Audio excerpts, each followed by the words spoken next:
Assalamualaikum warahmatullahi wabarakatuh. Sahabat Wina, kembali Medina FM di 99,8. Masih hadir di intera dengar Anda. Masih di edisi hari ini, hari Selasa. Kita ketemu lagi di program rutin Islam Corner season kedua. Seperti biasa, season kedua program Islam Corner di hari Selasa diisi dengan kajian kitab At-Taqrir Syadidah bersama narasumber kita tercinta Habib Asadullah Al-Idrus, Khodamil Majelis Al-Islam Kota Malang yang sudah ada di tengah-tengah kita untuk kembali menjumpai kita semuanya dan Anda ya.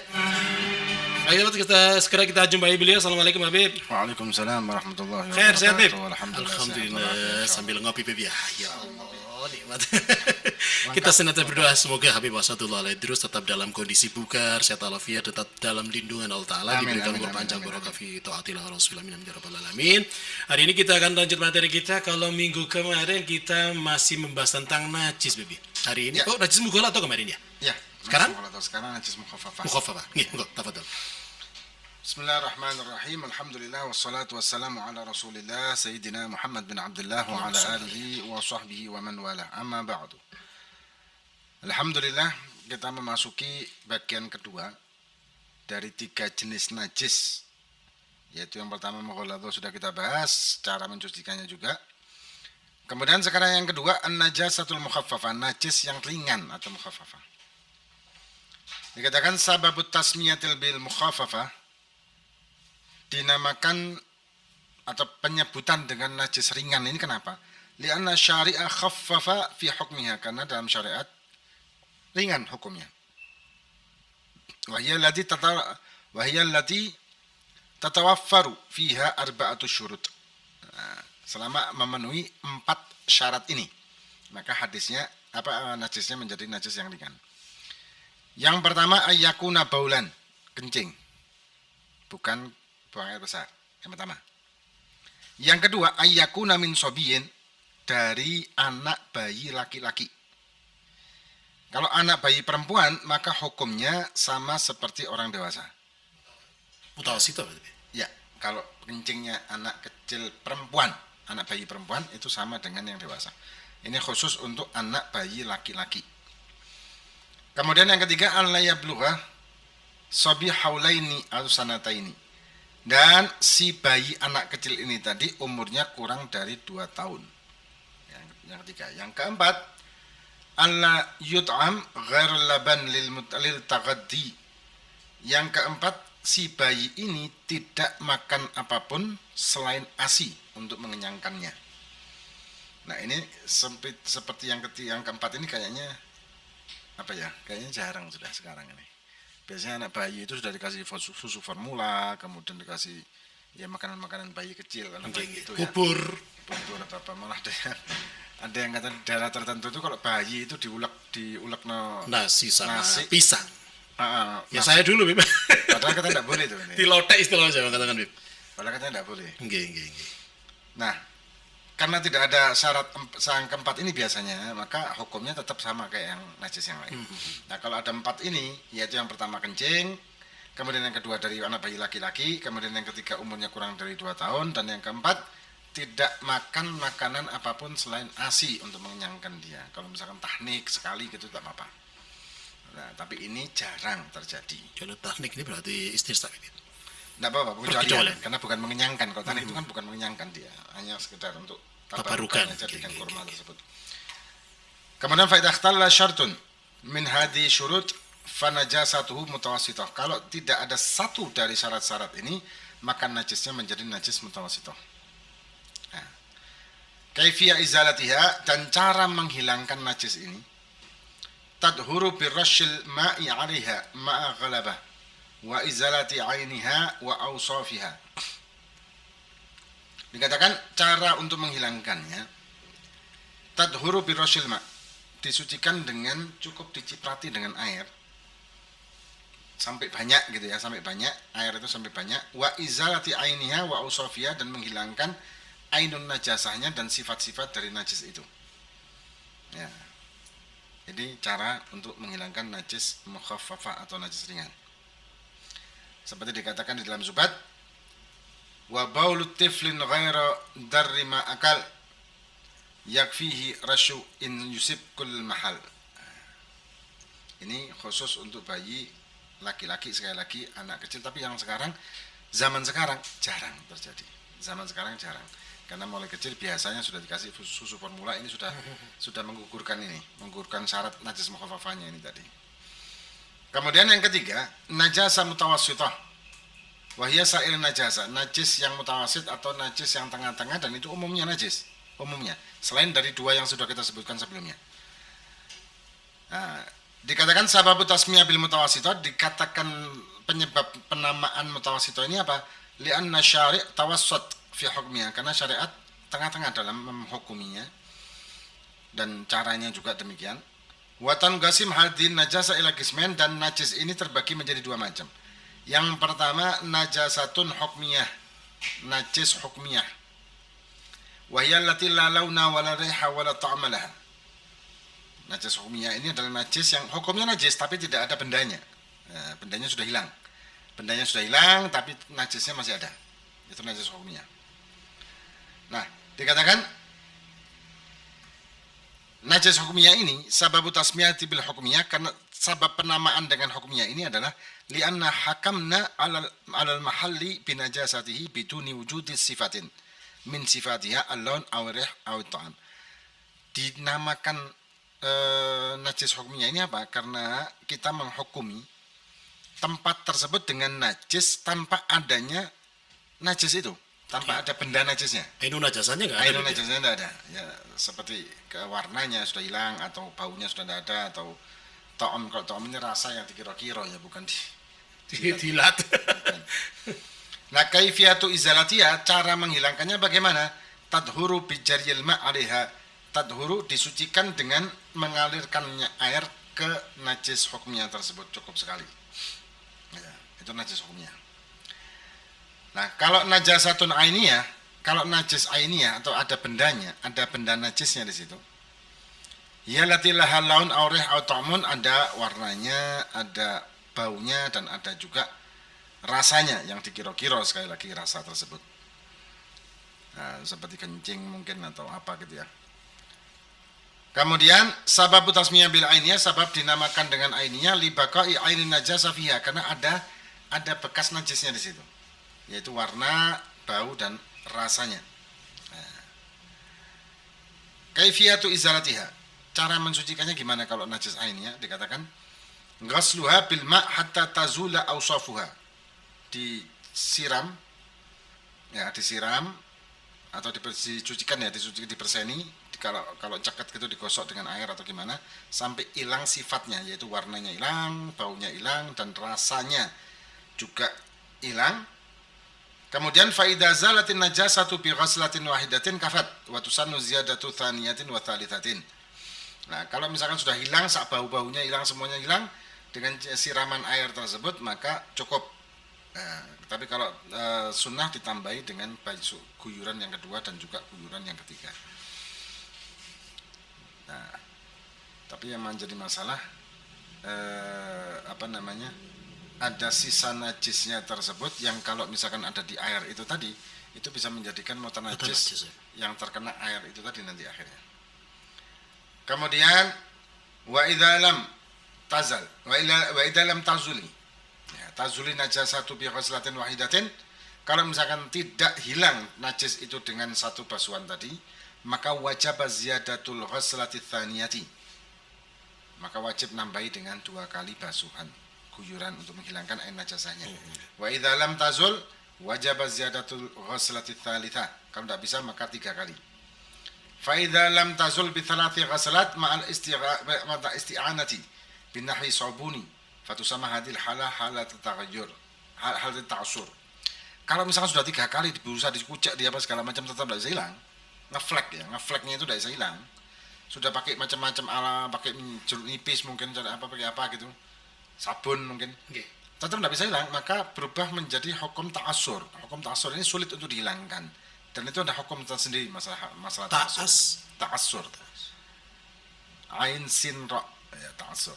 Jadi ada hukum tersendiri masalah ta'assur ini, apa yang berlaku di benda yang tidak bisa dihilangkan atau susah dihilangkan, warna, bau, dan rasanya ini tadi.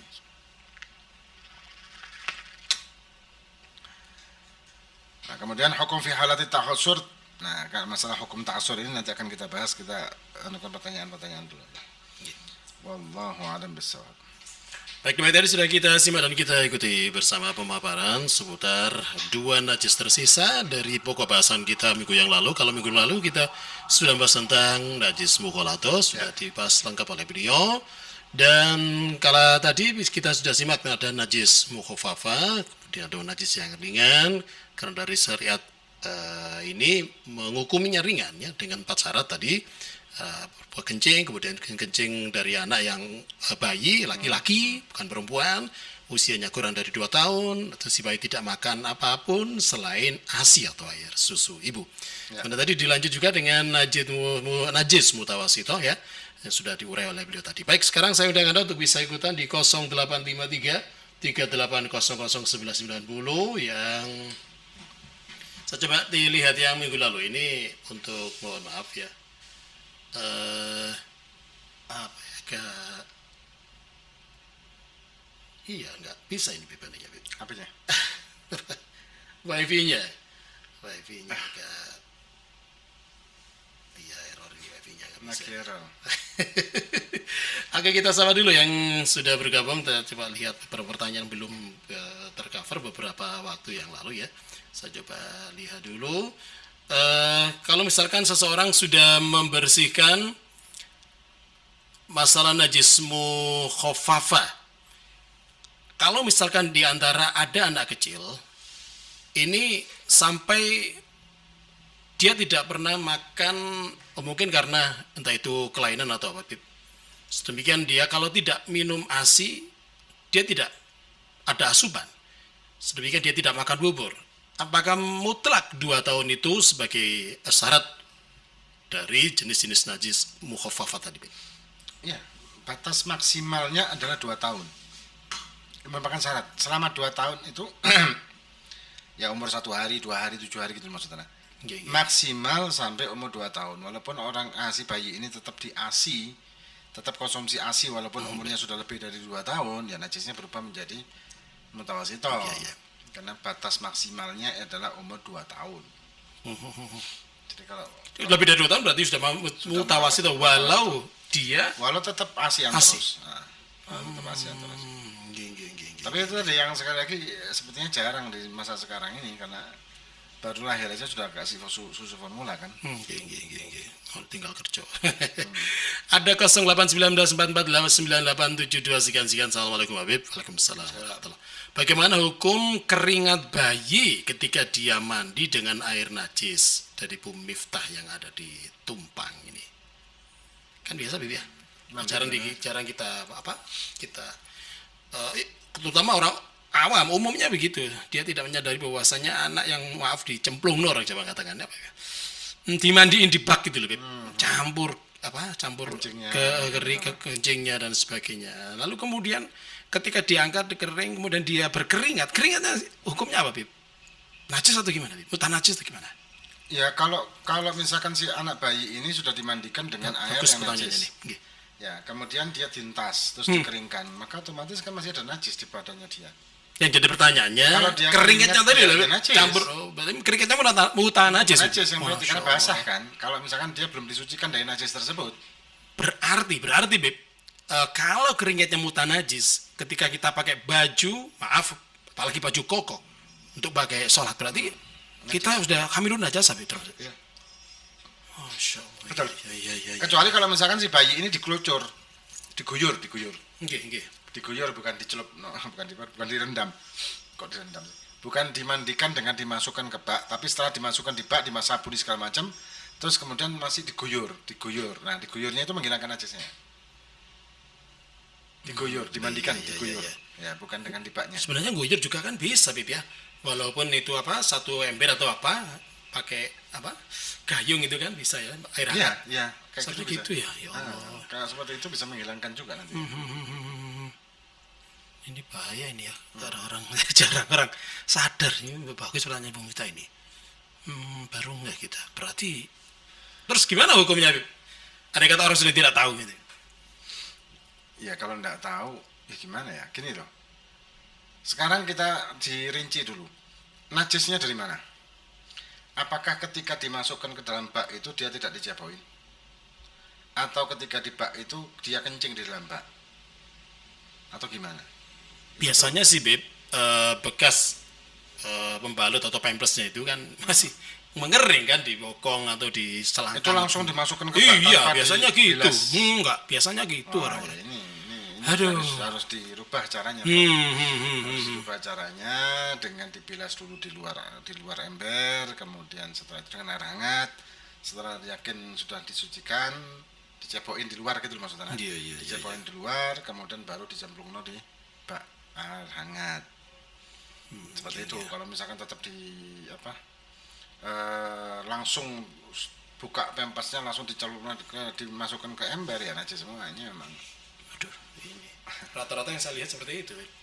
Yang umumnya itu. Ya harus dirubah lah pola cara mensucikan najisnya di kan masa tidak dicepoi dulu. Jarang, Beb.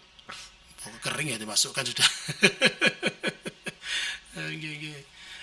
Oke, baik. Ada 0856423544 sekian. Assalamualaikum Waalaikumsalam warahmatullahi wabarakatuh. Masalah sholat lihurmatil waqt. Apakah orang yang melakukan sholat lihurmatil waqt ini juga sama syarat rukunnya, Bib? Yang gimana maksud? Syarat rukunnya sama. Syarat. Kalau hormatul waktu sama. Hanya bedanya tanpa wudhu gitu aja. Suci dari hadas kecil, suci dari hadas kecil dan besar kan merupakan syarat sahnya. Ya, sama mustaqbil kiblahnya. Istiqbal kiblat itu juga ya, ada. Kalau misalkan masalah kayak najis atau gimana itu juga kalau misalkan ada najisnya dan dia tidak bisa menghilangkan najis tersebut maka hormat waktu juga. Iya. Cuman kalau rukunnya sama, rukun sholatnya sama. Pun juga harus dikodok nanti setelah. Ya, Oh. yang pasti harus dikodok nanti setelahnya. Baik, kita sapa lagi. Ini yang ada kaitannya coba untuk yang lalu nih ya.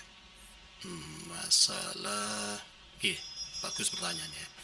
0856 0804 sekian. Rambut beruban, Bib, disemir hitam buat sholat boleh gak, Bib? Budi dikasih. Kalau rambut itu disemir dengan cat rambut maka haram hukumnya karena melapisi. Tapi kalau diwarna pakai henna gitu atau pacar itu boleh karena tidak melapisi. Tapi selain warna hitam, kalau warna hitam hukumnya adalah haram. Ya, kalau warna hitam itu hukumnya haram. Jadi selain warna hitam pokoknya. Kalau saya pernah dengar untuk yang berjihad itu, Bib, saat Ya jihad perang zaman perang dulu, ya sekarang zaman dulu ada. nggak ada sih kan ya. Pakai. Mungkin sekarang perang sama apa?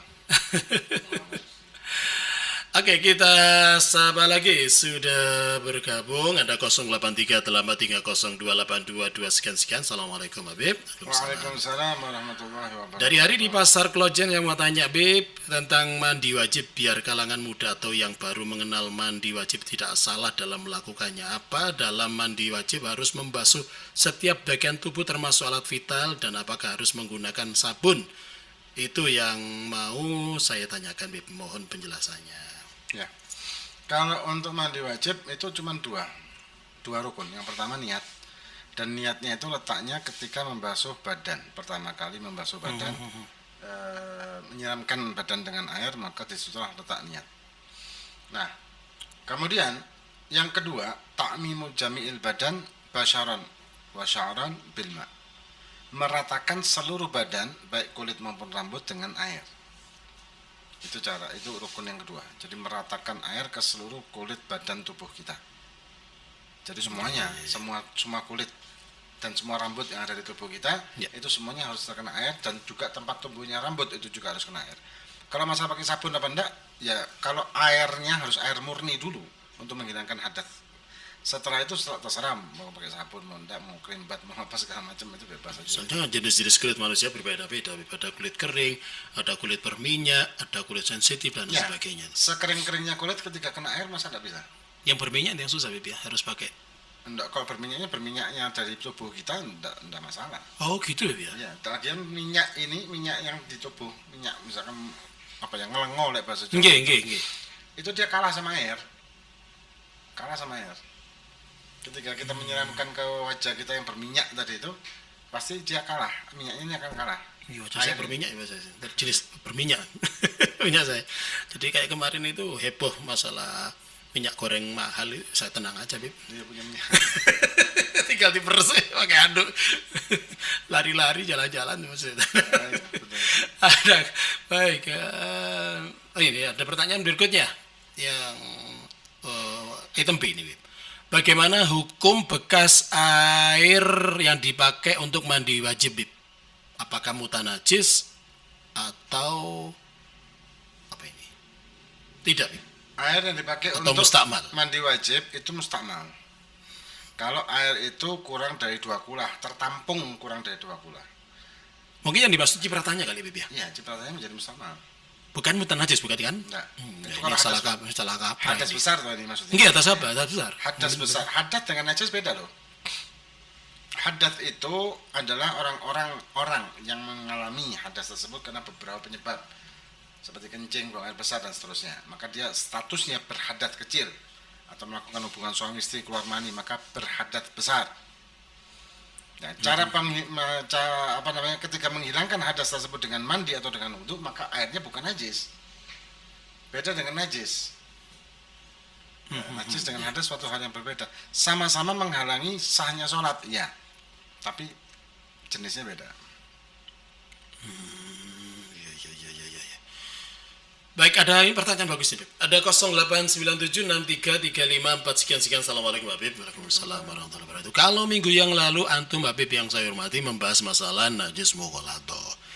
Kalau kotoran Kotoran hewan yang dihukumi najis mughalladzah, apakah sama kotoran hewan yang yang bukan termasuk najis mughalladzah? Mungkin gini, Bib ya. Kotorannya sapi dengan kotorannya babi apakah sama najisnya gitu loh mungkin ya? Beda. Sama-sama kotorannya loh, Bib ya? Sama-sama kotorannya, betul. Sama-sama kotorannya, sama dengan darah babi dengan darah sapi. Oh iya, Bib ya. Geng, gampang. Atau kulit babi dengan kulit sapi. Kulit sapi yang maksudnya kulit sapi yang bangkai. Beda. Bedanya apa? Yang kalau kotoran sapi, kencing sapi itu semuanya najis mutawasithah. Tapi kalau yang babi, kotorannya, kencingnya semuanya ini najis mughalladzah. Walaupun sama-sama kotoran ya. Iya. Sama-sama kotoran cuma beda jenis najisnya. Ini ada pertanyaan bagus ini. Dari 0812320663 sekian. Assalamualaikum Habib. Waalaikumsalam warahmatullahi wabarakatuh. Saya pernah mendengarkan bahwasannya seseorang sudah masuk surga dibalikkan lagi ke neraka oleh karena dia sembrono dalam bersuci atau dalam kurung istinja, ada cipratan air kencing yang mengenai tubuhnya dan tidak terbasuhkan. Kalau kaitannya dengan jenis-jenis najis, apakah ini tidak ada ma'fu dari Allah Ta'ala? Ma'fu najis itu kalau la yudriku taraf, tidak nampak dengan mata normal. Tapi kita ketahui ada tadi nyiprat, tapi nyipratnya mana kak ketoan, tidak kelihatan sama sekali. Kita cari-cari, tidak ada baunya, tidak ada segala macam, maka itu ma'fu. Itu ma'fu. Atau ketika kita berada di dalam sholat terus kemudian keluar darah tanpa disengaja dengan beberapa persyaratan yang lain, itu juga ma'fu. Tapi kalau misalkan dia itu karena istinjanya tidak benar, kemudian dia sembrono dengan itu hingga ketika dia rukuk kencingnya keluar lagi, ya kayak gitu tidak ma'fu dong. Karena dia waktu istinja tidak tuntas dengan istinjanya itu. Tapi dilema juga ini Habib ya. Ketika kita kita kencing atau qatil hajat kecil kan. Rata-rata tempat alas atau lantai dari kamar mandi kita itu kan terbuat dari keramik ya, ada juga ada yang polster dan sebagainya. Ketika kita kencing, hampir kencing, maka setiap kencing masih saya berdiri, saya saya gelombior pakai air, soalnya apa? Merciknya itu lebih jelasnya itu kan ke kaki, ke paha dan sebagainya. Itu gimana itu, Habib? Ya enggak apa-apa, lebih hati-hati kan. Untuk lebih hati-hati, tapi jangan sampai was-was. Oh ini Beb, nyoto hati ini disuruh angel. Saya itu Beb gitu. Kalau was-was yang repot nanti. Sama aja Pak, ya kayak gitu kok boleh disiram tapi sekali aja siramnya, enggak sampai siram berapa kali sampai akhir sak mandinya. Benar-benar gak niat mandi. Itu kan jadi was-was toh. Iya iya. Itu kan jadi was-was nantinya. Ya kalau dulu zaman Nabi kan pakai apa istilahnya di pasir Beb. Potensi untuk nyiprat itu kecil sekali, tapi itu di era modern seperti Atau ini. kalau kan. misalkan kita ini kencingnya di tempat yang sudah disediakan ada genangan air kecil yang di wastafel apa di kloset itu kan. Nah, itu juga bisa kan ada nyiprat kalau itu. Oke. Tapi ya gitu tadi untuk lebih ikhtiyat untuk hati-hati ya setelah kita buang air kecil atau buang air besar ya kita siram kaki kita. Ah ini Beb, mumpung momennya tepat yang ada kaitannya dengan tanyaan dari bapak kita tadi. Tanggapan Habib kalau misalkan ada di toilet umum yang menyediakan tempat kencing berdiri gimana Habib? Kalau misalkan tidak ada tempat lain selain yang berdiri itu mau tidak mau. Mau tidak mau. Tapi biasanya toilet-toilet seperti itu pasti ada toilet yang tertutup pintunya. Biasanya untuk buangnya besar, ya kencing di situ aja. Saya biasanya milih yang itu Beb. Malah mendingan antri, saya nggak bisa Ya, terbiasa. lebih aman di situ. Iya, Lagian itu kan ya wis ya apa ya, kadang-kadang jejer-jejer gitu. Oke. Yang penting kalau inceng-incengan gitu Beb. Sebenarnya kita ingin berlama-lama Beb, oleh karena waktu juga batasi. Wow, sudah habis waktu kita, dan semoga pertemuan kita dari ini yang membahas tentang jenis-jenisnya najis sudah kita bahas tadi, bahkan sudah tintas untuk 3 jenis ini. Yang tadi kita sudah bahas adalah najis mukhafafa dan juga najis mutawassithah, dan akan disimpulkan oleh Habib Asadullah alaihi. Terus monggo Ya, seperti yang sudah kita sampaikan sebelum-sebelumnya, kita mempelajari najis ini supaya kita mampu untuk melaksanakan ibadah dengan sempurna, karena salah satu syarat utama ibadah adalah suci dari najis. Dan satu lagi, kita juga harus memperhatikan najis, ini kan zahir yang kita bahas, kita harus memperhatikan najis batiniah kita. Kita cara bagaimana mensucikan najis batiniah kita dengan ilmu tasawuf. Wallahu a'lam.